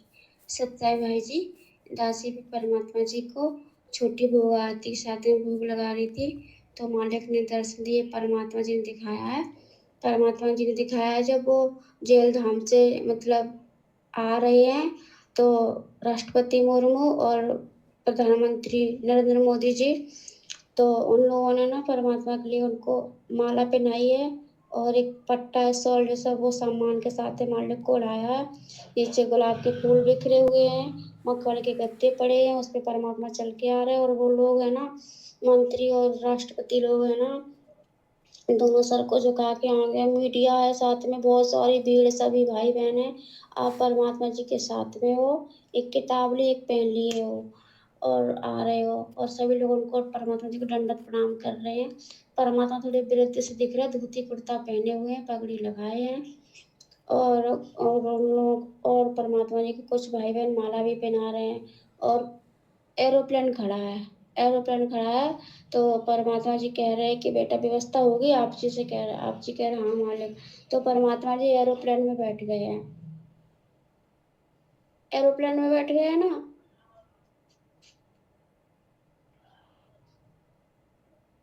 अच्छी कोरोना आ जाता है। एरोप्लेन में बैठ के परमात्मा जी ना सीधे वो जगन्नाथ के मंदिर को निकल गए हैं। सभी परमात्मा जी जगन्नाथ के जो मंदिर है ना, सीधा परमात्मा जी वहां पर गए हैं। परमात्मा जी को एरोप्लेन वहां पे रुका है, परमात्मा जी वहां पे उतरे एरोप्लेन से। आप हैं और सभी सत्सेवक भाई बहन हैं जो भी हैं परमात्मा जी के साथ में हैं। और वहां पे बहुत सारे पंडा लोग परमात्मा के दर्शन के लिए एकदम दौड़े परमात्मा जी को दंडवत प्रणाम कर रहे हैं। और आपको पता भैया जी, परमात्मा जी ने दिखाया दासी को, और वहां पे वो भी पांडा है जिसने परमात्मा जी के साथ में है ना 600 साल पहले एक पत्थर में खाया था, वो भी पंडा है। वो भी पंडा है जो परमात्मा शब्द गाते हैं। एक पत्तल में जेवे ऐसा गुलाम रामपाल ऐसा शब्द गाते, वो पंडा भी है। इसके साथ में परमात्मा जी ने एक ही पत्तल में खाया था। जिसने परमात्मा को देख के अछूत बोला था ना, जिसको कोढ़ का रोग लग गया था, वो पांडा भी है। और परमात्मा जी ने दिखाया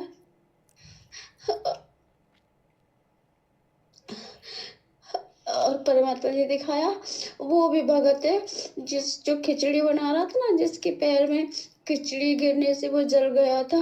और परमात्मा कबीर साहब रूप में आए थे। तो परमात्मा जी सिकंदर लोधी के दरबार में बैठे थे। जब परमात्मा जी ने अपने चरणों में जल डाला था, तो उस पंडित की पैर की आंच बुझ गई थी। वो पांडा भी है, दोनों पांडे हैं।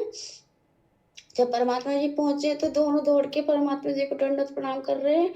और वहां पे एक और वृद्ध पंडा है, परमात्मा कह रहे वो दौड़ के आया, परमात्मा जी को दंडवत प्रणाम किया उसने। परमात्मा जी ने उसे अपने सीने से लगाया, कह रहे हे भगवान, हे मालिक, आपकी सेवा पूरी हुई, आपने जो उद्देश्य दास को सौंपा था ये पूरा हुआ, अब दास का अंत कीजिए। तो परमात्मा कह रहे करूंगा अभी नहीं। तो फिर परमात्मा के बगल में बैठ गया। परमात्मा कह रहे हमें उदाहरण बनाने थे, इसलिए हमने तुमको अभी तक रखा है। और वो खूब रो रहे हैं जिसने परमात्मा जी के साथ में भंडारा किया था 600 साल पहले, वो भंडारा करे, वो पंडे लोग रो रहे हो, जो पंडे लोग और है ना, वो भी बहुत रो रहे हैं, कह रहे प्रभु आपने दास को दर्शन दे के कृत्य किया, आपके दर्शन हुए भगवान, कितना समय लगाया आपने यहाँ आने में, हम कब से आपका इंतजार कर रहे हैं, हमारी आंखें तरस रही थी आपके इंतजार में। तो परमात्मा जी कह रहे हमारा समय था जो निर्धारित कर रखा था, उसी समय आना था, अब हम यहीं रहेंगे और यहीं तुम सबको अपनी शरण में लेंगे। और भी बहुत से बच्चे जिन्हें हमें अपनी शरण में लेना, अब हमें वहां नहीं रहना जो यहाँ का आश्रम है, परमात्मा कह रहे हमें यहाँ नहीं रहना। बस परमात्मा ये सब दिखा रहे हैं, बस परमात्मा जी और इतना ही दिखा रहे हैं। और सभी भाई बहन वहीं पे हैं। तो जहाँ पे परमात्मा जी ने वो रोका था ना समुद्र को, बैठ के परमात्मा जी चौरा वहीं पे बैठ के परमात्मा सत्संग कर रहे हो। बहुत सारे परमात्मा के जो है ना आगे पीछे बॉडीगार्ड लगे, जो बहुत उतनी लंबे चौड़े होती है बॉडीगार्ड, वो बॉडीगार्ड लगे हुए हैं परमात्मा के आगे पीछे। और वो राष्ट्रपति मुर्मू है और नरेंद्र मोदी, वो भी आगे, मतलब जैसे कोई बड़ा आदमी आता, अपने परमात्मा तो है ही बड़े आदमी, तो साथ देता अलग हटो हाथ ऐसे करते, ऐसे वो लोग अलग कर रहे हैं। और राष्ट्रपति मुर्मू और नरेंद्र मोदी जी चप्पल नहीं पहने, नंगे पैर है परमात्मा के साथ में। और भी भाई बहन वो चप्पल नहीं पहने, वो उनके पैर नंगे हैं, परमात्मा पहने हैं चप्पल।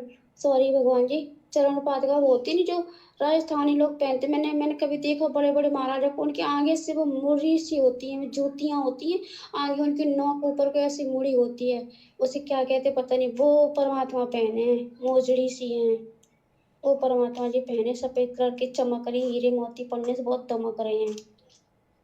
और परमात्मा सबको आशीर्वाद दे, सब इतनी तरह रो रहे चिल्ला रहे, बहुत जोर जोर से बिलख रहे हैं। बस परमात्मा जी ने इतना ही दिखाया। वो क्या ना दासी कुछ तो भूल जाती है, इतना टाइम कुछ होता है घर का, ऐसा लगता है कोई आना जाए बीच में, इसलिए दासी को जल्दी जल्दी बोलना पड़ता है। इसलिए क्षमा करें सभी भाई बहन, दासी को माफ करें। सत्ता जो बंदी छोड़ के लौट को नहीं और के, बंदी छोड़ सतगुरु रामपाल जी भगवान जी की जय हो, की जय हो। अब भाई और बहनों क्या है, ये बातें तो हैं बिल्कुल सत्य, इनमें कोई दो राय नहीं है।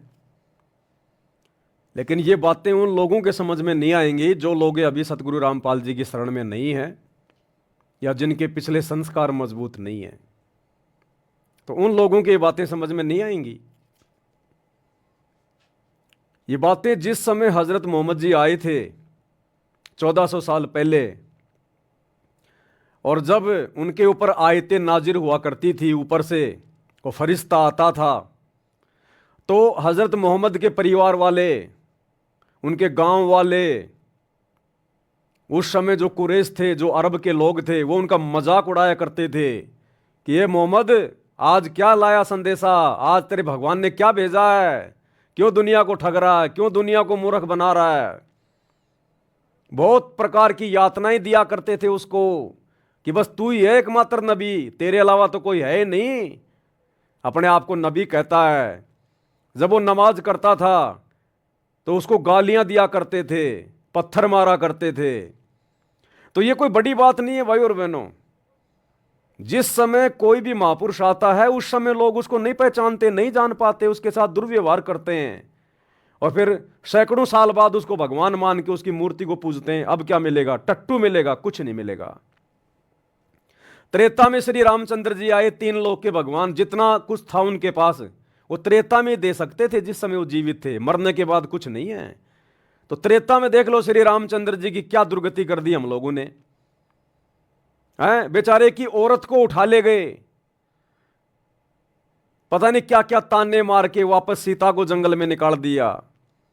और अंत में श्री रामचंद्र जी की ऐसी दुर्गति हुई, आत्महत्या करनी पड़ी उसको।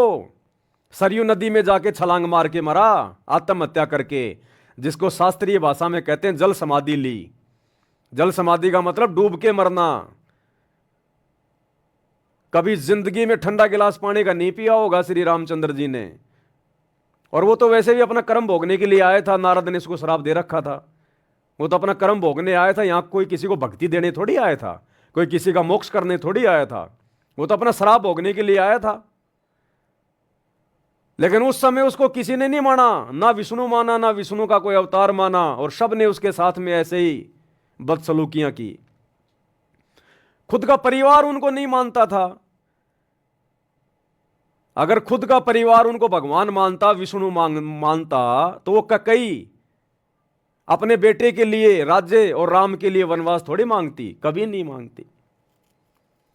द्वापर में श्री कृष्ण जी आए, घर में दुश्मन पैदा हो गए। घर में जन्म लिया नहीं उससे पहले मामा दुश्मन हो गया कंस। कभी पूतना मारने आ रही है, कभी जरासिंध, कभी कोई मारने आ रहा है, कभी काल्यावन मारने आ रहा है, कभी केसी, कभी चानौर। अंत में बेचारा मथुरा छोड़ के दुखी होके द्वारिका चला गया और वहां भी चैन से नहीं जिया। अंत में बालिया नाम के शिकारी ने पैर में जहरीला तीर मरा, हाय हाय करके मरा। और 56 करोड़ यादव, उसका परिवार, उसके बेटे दुर्वासा ऋषि के श्राप के कारण श्री कृष्ण जी की आंखों के सामने कट कट के मरे, कट कट के। तो जिस व्यक्ति का पूरा परिवार, पूरा खानदान, पूरा समाज आंखों के सामने मर जाए, वो कभी सुखी हो सकता है क्या? तो ये दुर्गति द्वापर में श्री कृष्ण जी की हुई। उस समय उसको कोई भगवान नहीं मानता था, आज उसकी मूर्तियां पूज रहे हैं। तो वर्तमान में परमात्मा धरती पे है, लेकिन ये दुनिया इतनी आसानी से मानेगी नहीं। और जिन लोगों ने परमात्मा को पहचान लिया, परमात्मा ने पहचान करवाई, और जब वे आत्माएं अपने भगवान की, अपने गुरु की महिमा गाएंगे, तो दुनिया इतनी आसानी से नहीं समझ पाएगी। दुनिया तो अपने भगवानों को नहीं समझ पाई, इस बड़े भगवान को कहां से समझ जाएगी? तो हमने दुनिया वालों की बातों का बुरा नहीं मानना। अगर कोई एक आधा, कोई बेचारा नादान भोला भाड़ा भाई अगर कोई कमेंट्स कर दे कोई इस प्रकार का, क्योंकि ये बातें उसके दिमाग से बाहर की बातें हैं। वो चाहे आईपीएस अधिकारी हो, अगर सतगुरु रामपाल जी की शरण में नहीं है तो आध्यात्मिक लेवल पे 0/0 है, उसको कुछ ज्ञान नहीं है। तो ये बातें आप और हमारे समझ में आएंगी वर्तमान में। जिसको भगवान समझाना चाहेगा उसी के समझ में आएंगी। इसलिए अगर कोई उल्टा सीधा कोई कमेंट्स करता है तो उनकी बातों को सीरियस मत लिया करो। उसको अपनी दुनिया में जीने दो। उसको हम क्या कर रहे हैं वो हमें पता है, और 2028 के आसपास दुनिया को समझ में आ जाएगा कि हम आज जो कर रहे थे वो क्या था। और दुनिया जो फालतू में अपना जो पैर जो तोड़ रही थी मंदिर, मस्जिद, चर्च, गुरुद्वारों में जाके, वो क्या कर रहे थे। तो बहुत जल्द 2028 में ये बातें समझ में आ जाएंगी। तो अद्भुत घटनाएं होंगी, अद्भुत घटनाएं आने वाले समय में। पता नहीं क्या क्या चमत्कार करेगा परमात्मा। होंगे चमत्कार, तब कहीं जाकर सतगुरु रामपाल जी की गैर हाजिरी में हजारों साल तक उनका भक्ति मार्ग चलेगा। नहीं तो काल उनके रहते सहते देख लो, वर्तमान में उनके बेटा बेटी को निमित्त बना के, कोऑर्डिनेटरों को निमित्त बना के संगत में गंदगी फैला दी, तो क्या गुरु जी के सतलोक जाने के बाद काल हजारों साल मार्ग चलने देगा क्या? लेकिन परमात्मा, पहली बात तो जितने भी जो पाप आत्माएं हैं उन सब का 2028 इस युग परिवर्तन के समय में खात्मा हो जाएगा, चले जाएंगे जैसे गधे के सिर से सींग जाते हैं। बचेंगे वही जो वर्तमान में भक्ति कर रहे हैं या जिनके पिछले जन्मों के भक्ति संस्कार मजबूत हैं, वो चाहे भगत हो चाहे जगत हो।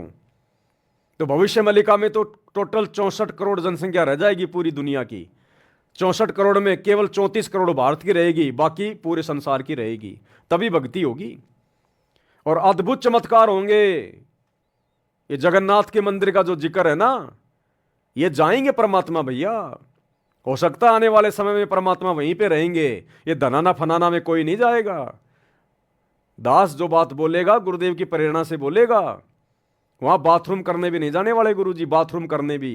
जिस आश्रम को लेके तुम इतने चौड़े हो रहे हो, वो तो गुरुजी अपने परिवार को दे देंगे कि भैया तुम खाओ कमाओ, तुम्हारे को केवल यही चाहिए था, अब खाओ कमाओ तुम।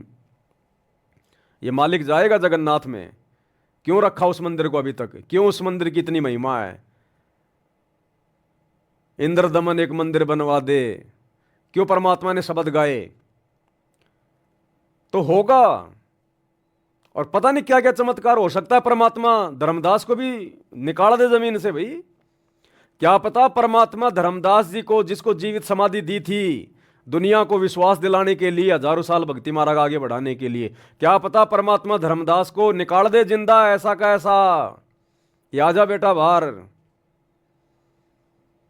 अरे जब छोटे मोटे ईसा मसीह, काल का अवतार, एक आत्मा जो विष्णु लोक से आया था, और उसके मरने के बाद उसकी महिमा बनाने के लिए जब इसी कबीर भगवान सतगुरु रामपाल जी ने ईसा मसीह के बाद ईसा मसीह का रूप बनाया और 40 दिन तक रहे। अन्यथा आज कोई ईसा मसीह के नाम पे कोई आपको, कोई ईसाई कोई दिखाई नहीं देता आपको। आत्माएं सब काल के जाल में फंस जाती। लेकिन परमात्मा ने यह नहीं देखना कि ये लोग ईसा मसीह के पीछे लग रहे हैं या किसके पीछे लग रहे हैं। परमात्मा ने आत्माओं में धार्मिकता शेष रखनी थी। अगर उस समय ये कबीर भगवान सतगुरु रामपाल जी ईसा मसीह का रूप बना के, जिस दुर्गति से उसकी मौत हुई थी, अगर उसके बाद ईसा मसीह का रूप बना के ये परमात्मा 40 दिन तक लीला नहीं करता, आज ईसाई धर्म में आपको कोई व्यक्ति धार्मिक नजर नहीं आता।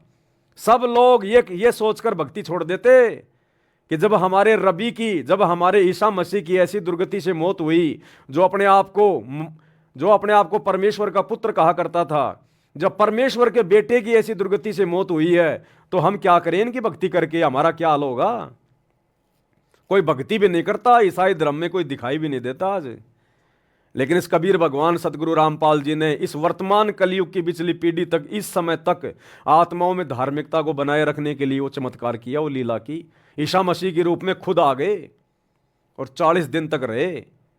और उसी दौरान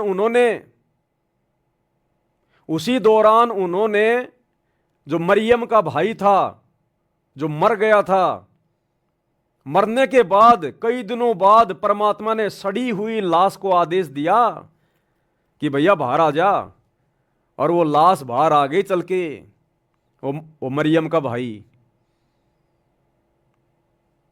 ये तो गवाह है, ये तो इतिहास है। जब ये परमात्मा दूसरों की महिमा बनाने के लिए ऐसे चमत्कार कर सकता है, 12-13 दिन से मरे हुए उस व्यक्ति को, जिसकी लाश भी सड़ चुकी थी, वो पत्थर हटाने वाले हैं, अपना नाक जो है बेचारे मुंह लगाए, उन्होंने हाथ लगा लिया था अपने नाक के, इतनी भयंकर वो लाश, वो बदबू मार रही थी। और परमात्मा ने आदेश दिया कि आजा भैया बाहर आ जा। वो तुरंत बाहर आ गई, वो लाश तुरंत जीवित हो गया। तो क्या परमात्मा धर्मदास को नहीं कर देगा क्या? इसने तो हजारों साल अपना मार्ग चलाना है, पता नहीं क्या क्या चमत्कार करेगा भगवान। ऐसे कौन नमस्कार करेगा इनको? ये दुनिया चमत्कार को नमस्कार करती है, ज्ञान को नहीं करती। ज्ञान से तो गुरुजी को रिजेक्ट कर दिया इन्होंने, मान ही नहीं रहे। भगवान भी थक के 2014 में जेल में जाके बैठ गया कि भाड़ में जाओ अब तुम। ज्ञान से कोई समझ ही नहीं रहा। अब ये परमात्मा बंदर दिखाएगा 2028 तक, और 2028 के बाद फिर ये परमात्मा चमत्कार भी दिखाएगा। ये परमात्मा सशरीर सतलोक भी जाएगा। ये परमात्मा अपने भगत के साथ में भगत प्रहलाद के लोक में भी जाएगा। क्योंकि जब बाला और मर्दाना जो नानक जी के साथ भगत प्रहलाद के लोक में गए थे, और जब उन्होंने पूछा था तो प्रहलाद जी ने क्या कहा कि भैया या तो यहां पर पहले वो कबीर आया है या फिर आज ये नानक जी आए, और उसके बाद एक और आएगा मेरे लोक में जो नानक जी के जाने के कई साल बाद आएगा, जाट वर्ण में होगा। वो सतगुरु रामपाल जी के लिए कहा गया है। तो ये सतगुरु रामपाल जी उस प्रहलाद की भविष्यवाणी को सत्य साबित करेंगे और अपने किसी भगत को लेकर परमात्मा प्रहलाद के लोक में भी जाएंगे। ये परमात्मा है, परमेश्वर है। तो ना जाने क्या क्या चमत्कार करेगा ये भगवान आने वाले समय में। ऐसे थोड़ी कोई उनको परमात्मा मान लेगी इनको। तो ये तो खैर आगे की बातें, मालिक की मौज मालिक की मर्जी। लेकिन हम तो एक आइडिया लगा रहे हैं, परमात्मा कुछ न कुछ तो वो करेगा जो आज से पहले नहीं हुआ। अद्भुत करेगा परमात्मा, अद्भुत। पहले तो केवल खुद ही सशरीर जाया करते थे सतलोक, अब की बार परमात्मा भक्तों को भी सशरीर लेके जाएगा, दुनिया देखेगी, तब जाकर हजारों साल लोग इनकी भक्ति करेंगे।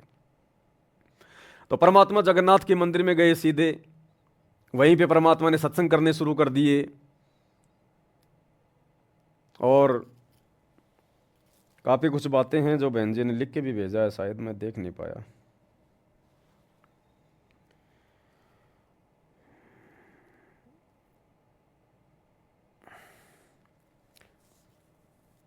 सतसाई भाई जी, परमात्मा जी उस पांडे के साथ में एक ही पत्तल में फिर से भोजन भंडारा राम कर रहे हैं। उसमें चावल राम और सब्जी राम है। परमात्मा की अपने हाथों से कभी उस पांडे को खिलाते हैं, कभी पांडा परमात्मा जी को खिला रहा है। दोनों आपस में रो रहे हैं। एक पतल में दोनों जी में पांडा गुलाम रामपाल, ये शब्द है ना। ये अर्धरात्रि बीत गई थी, सौपन में दिखे घनश्याम, जगन्नाथ एक मंदिर बनवा दे, इंद्रदमन एक मंदिर बनवा दे, जगन्नाथ हो जिसका नाम। उसके लास्ट में क्या चौपाई आती है, एक पतल में दोनों जी में पांडा गुलाम रामपाल। वहाँ के पांडे कह रहे थे कि परमात्मा अब आए हैं।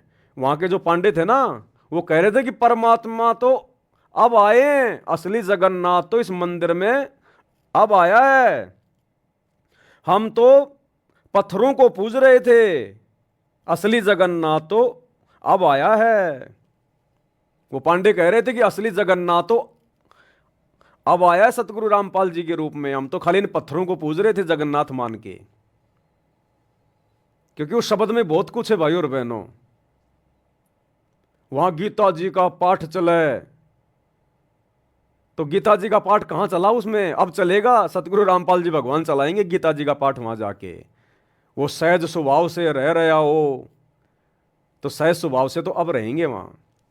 तो ये आगे की लीला है परमात्मा की, मालिक कैसे करेंगे कैसे नहीं करेंगे ये उनके ऊपर है। हम तो खाली छोटा मोटा आइडिया लगा सकते हैं, इससे ज़्यादा कुछ नहीं है। तो भाई और बहनों, कहने का मतलब है परमात्मा की दया, मालिक की मौज, मालिक की मेहर। ये छोटा सा संदेशा था जो आप सभी भगत भाई को देना था। अब जिसकी जो इच्छा करे, जिसकी जो मर्जी है, जिसको जैसा समझ में आए वो ऐसा फॉलो करो, लागू करो, परमात्मा को प्रसन्न करो। और 26 मार्च 2025 रात्रि 8 बजे मुसलमान नहीं समझे ज्ञान कुरान, इस पुस्तक के ऊपर वीडियो बनने शुरू हो जाएंगे। और ये वीडियो आप और हमारे विश्वास को बढ़ाएंगे, जगत वालों को नया संदेशा देंगे। आपने निसंकोच होके, निसंदेह होके सबको भेजना है। देखो आने वाले समय में हिंदू मुसलमान भी होगा और तगड़ा होगा। आप देख लो नागपुर में क्या हो रहा है, किस प्रकार से आपस में औरंगजेब और फलाना दिखना हो रहा है।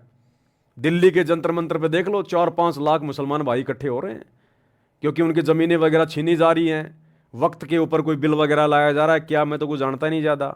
मुसलमान उससे नाराज़ हैं, मरने मारने की बातें कर रहे हैं कि तैयार रहना। तो भैया ये सतगुरु रामपाल जी भगवान की भविष्यवाणियाँ फैल नहीं होंगी नास्त्रदमस वाली कि भारत देश के आधे से ज़्यादा राज्यों में राष्ट्रपति शासन लागू हो जाएगा।